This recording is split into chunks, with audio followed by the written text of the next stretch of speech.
Today I'm going to show you how to change a chainsaw chain step by step. I'm going to show you the correct direction the chain should go. I'm going to show you how you set the tension, and at the very end I'm going to go over a couple of the major mistakes that DIYers or homeowners make when they're changing out chains. So let's get into it. So first, before you actually change out a chain, you need to know when you should change that chain, because you don't always have to change the chain. You can sharpen that chain. If your teeth are wore down to a point where they can't be sharpened anymore, obviously you're going to need to replace it. If the saw's cutting really crooked, if it will not tighten anymore, it's been overstretched and it just doesn't work any longer, or if it's been actually broken, and that happens quite a bit if you get it lodged in an actual tree, or if you hit rock or dirt. Those are generally the reasons that I'm going to change out the actual chain. All right, so let's go ahead and change out a chain. Now this chain is really good on this saw. I've had this one about 20 years. It's worked great, but there's nothing wrong with the chain. I can actually sharpen the actual teeth on this one. There's a lot of teeth left. This one, I just finished a project and the teeth are pretty well gone on this one. You'll notice that there's a nut that holds this cover on. If you look at this one over here, the Poland, it actually has two nuts. They're going to give you a tool. It's called a scrunch, because it's part screwdriver and a part wrench. It's going to come generally with your actual saw. In this case, I lost that one years ago, so I will use some type of a pocket socket tool, nice antique tool, to actually open those up. But since I'm moving this one and I actually have it, the tool I have, one side is going to work with a spark plug. The larger side is going to be for this nut. So we actually loosen it right there. And now it's ready to make an adjustment. If I was going to adjust it, you have a screw here. But I don't want to adjust it to be able to use it. I'm going to adjust it so that I can get that off. So what I will do is I will loosen it back a little bit. That takes all the pressure off of it. I'm going to do just a little more. There we go. So it should make it pretty easy to come off. Now I'm going to continue pulling this nut off.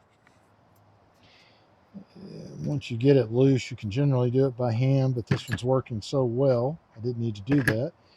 There it is. Now this cover comes off. Now this is the time to clean it. This one's super dirty. I have just got through using it, but we're going to set that aside, clean it in just a second. And here is your sprocket on this side. Here's your bar. Slide it back, and it just all comes out just like that. And there is our old chain, and here is the new chain. Now you can use things like brake cleaners and stuff like that. Usually this is just sawdust, and I can clean most of it with a good brush. I just clean it all out here. These areas I'll usually use a little screwdriver, make sure that I've got everything out of it. This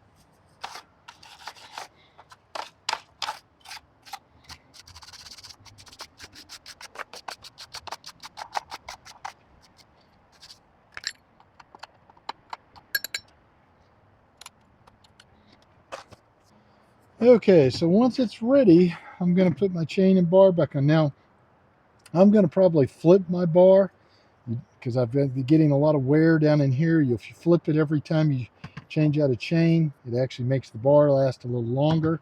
So you're going to take the chain. Now the cutting teeth themselves, you'll see the little cutters. They need to go towards the front from the top of the chain. So I'm going to take the chain and set it like that. Get it exactly where it needs to be. It should ride down in there. Now, if that does not fit correctly, it means that you have the wrong size chain. It should easily fit down in there. Now we are going to take this, set it up, and put it like so. Just like that. And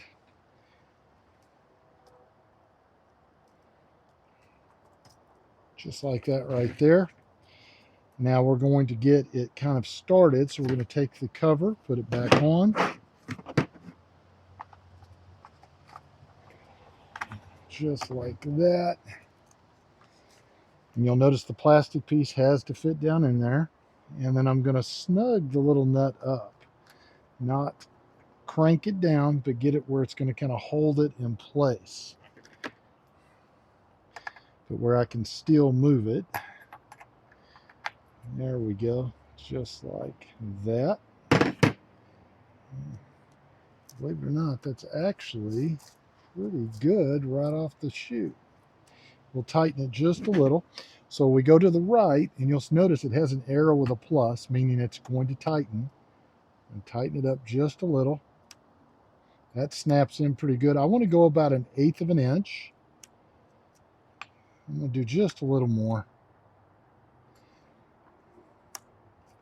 That's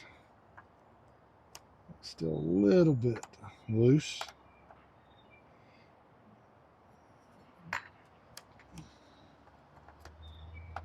Not like that. Now, what I want to do is I want to take and I want to push this down. Push it on the table, hold it up with your hand, however it works best for you. But you want this bar pushed up, because as you're pushing and cutting, it's going to be pushing down on the bar no matter how tight this is.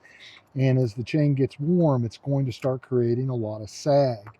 So I'm going to do it about like that. I'm going to check it again, see where I'm at. Maybe just a tad bit more. That's pretty good right there. And then we are going to go ahead and tighten it down. And that might be just a tad loose, but we're going to run it about 10 minutes or so and then retighten it. All right, guys, so it's that simple and that quick. One quick pointer: don't throw your old chains away. If there's still any hope at all of sharpening them a little, I'll sharpen these up just a little and keep them as a backup. If I'm ever out on a job site or on my property and I'm cutting something down and the chain snaps, at least I've got a chain that might get me through the rest of that day without having to run to the store. So keep that in mind. Now you're going to notice the bar is upside down, but it's going to work perfectly. So once I have the actual chain on, the next thing I'm going to do is I'm going to take a gloved hand and I'm going to actually make sure that it's turning, because if it is not turning, that means it's too tight and I'll need to loosen it a little. Then I'm also going to pull down and check. And right now I'm actually perfect. That's about 1/8 of an inch and it snaps right back. So the reason I'm using a gloved hand, though, by the way, guys, is these little new cutters are extremely sharp and they'll cut you. Now, there's something else you need to look for. If you happen to have a bar that has a big hole up in the front up here, it looks like a grease fitting, you need to grease the wheel on your bar. A lot of these newer ones, especially the steel, they're going to be self-lubricated on the inside and you don't have to do anything else with it. You just need to make sure that your bar stays clean on the inside. So that's pretty much it in a nutshell, how you actually do it. So let's get into a couple of common mistakes that people make. I do have a free PDF that'll walk you through all of these steps, give you a lot of charts and diagrams and things that you need that'll make it easy for you to actually size chains and things like that. And speaking of sizing chains, I have a video, I'll leave the description in this video, that will walk you through sizing your chain so you get the correct chain for your saw, even if you do not have any of the markings or the manual and you just have a chain. How am I going to find my replacement? I also will have another dedicated video that goes a little bit more in depth on the actual tightening of the chain. So look for both of those. So the things that homeowners always mess up on is going to be not flipping the bar when they should. They'll keep it the same way forever. They'll totally destroy the bar. The other thing they do is they don't push down on that nose when they tighten up, and that causes problems. And then the third thing is they don't understand there's a difference in chain teeth. You can have a very aggressive teeth that are going to make cuts really quick, but the chain does not last a fraction of the time. And then you're going to have chains that are kind of in the middle that, they cut pretty well, but they're going to last a long time because they're not so aggressive. So that's something that homeowners do not know, or they make mistakes on when they go to buy their chain. And by far, the biggest mistake area I see homeowners or DIYers make, it has to do with fuel. There's a couple of things you need to keep in mind when you are working with a fuel like this, and especially with a chainsaw, because a chainsaw will get used, especially by a homeowner, and it may not get used again for a year, maybe even longer. If you've still got gas in it, pour the gas out and then let the chainsaw run until it dies, till all the gas is out of the actual carburetor. That way it is totally clean and it's not going to cause you a problem and gunk up inside of that carburetor. The second area I see with fuel is the mixture. Now you can buy these little, containers like this. If you've got a 1 gallon can, you can fill it with the 1 gallon of gas and you put this in, mix it up real good, and you're good to go. The problem I find is a lot of people will get very low on that gas can, but they'll still have some left in it. And then they'll pour this in and kind of top it off. And they'll do that 2 or 3 times. And the first couple of times, it still works okay. The chainsaw starts sputtering. It doesn't run right. The reason is you've left a little extra oil in it each time. And now your mixture, like I run 50-to-1 on these, your mixture is now much different. It's much higher. So it doesn't run right. You start fouling out plugs. You end up with all kinds of problems. So what I do is I will buy the 50-to-1 fuel premix, and this is all I use. If I was working every day as, say, a tree trimmer and I used my chainsaw daily, then I would probably use these because I know that I'm going to go through that fuel, and I can, each time I fill up, make sure it's a brand new batch. But if you're a homeowner, this works so much better. Now, the next thing that you need to do is you need to have a good bar and chain oil. Now, a lot of homeowners do not realize that as well. They will run this oil out. Every time I fill up gas, I check the oil.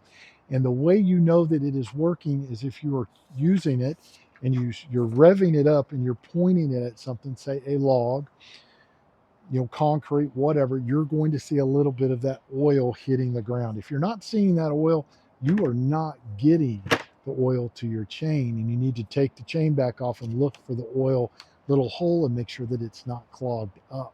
Because without that oil, you are going to burn your chainsaw and chain up really quickly. So those are some of the most major things that you need to do as a homeowner. But fuel by far is the biggest issue that people have with the chainsaws. So guys, if you are not a subscriber, please consider subscribing. Ring that little bell notification button. Matter of fact, hit it twice. You'll know about all my upcoming videos. Leave me a comment. And as always, guys, I appreciate it. We'll see you on the next one.